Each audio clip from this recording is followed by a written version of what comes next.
Have you been able to accept your own death? I wonder, you wonder when it actually comes, what you're gonna think. But I did have, I did have my dad to watch, uh, confronted in as positive a manner as you could, and that's a big advantage. And so I I think when the time comes that I will be ready, but I think that's easy to say when the time feels far off. It'll be interesting if you got a cancer diagnosis tomorrow and stage 4. It's like, be heavy. Did you ever confront death while in survival situations? I mean, when you're, No, I mean, you're in the I cutting did. I did room. have a time. I had a time where I thought I was gonna die. I had a lot of situations that could have gone either way, and a lot of injuries, broken ribs, and this and that. But the one that I was able to be conscious through a slowly evolving experience that I thought I might die in was at one point we were siphoning gas out of a barrel, and it was almost to the bottom, and I was like sucking really hard to get the gas out.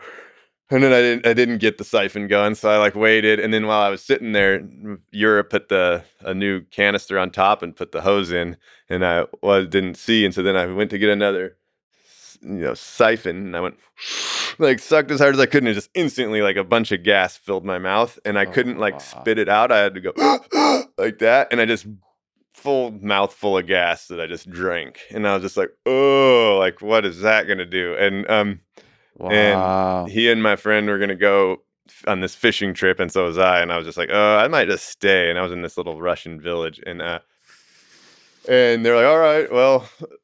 Euro was like, "Man, I had a buddy that died doing that with diesel a couple years ago." And I was like, "Oh man."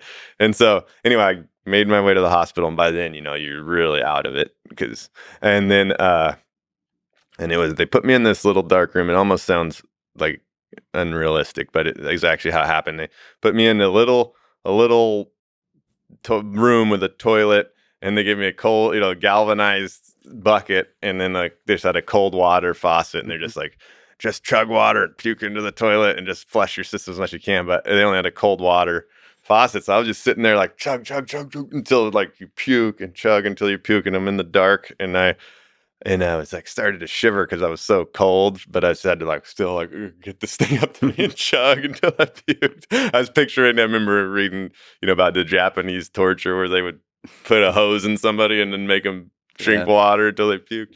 Anyway, and I just felt so. The only way I can express it, I felt so possessed, like demon possessed. Like I was just permeated with gas. I could feel it just coming out of my pores, and I like wanted to like rip it out of me, and I couldn't. Mhm. I'd like puke into the toilet, and then couldn't see, but I was wondering if it was like rainbow. And then I just remember like I could tell I was going out pretty soon, and I remember looking at my hands up close. I could see them a little bit, and I was like, "Oh, that's how Dad's hands looked." They were alive, and then, I was like, "Interesting." Is it? Are my hands gonna look like that in a few minutes or whatever? And so then I wrote down like to my family what I thought. Like, "I love you all. Like, feel at peace." Blah blah blah. Blah. And then I passed out, and I woke up. But I didn't think. I actually thought You're not gonna when I wake went up. to pass out, I thought there was a coin toss for me. So I really felt like I was confronting the end there.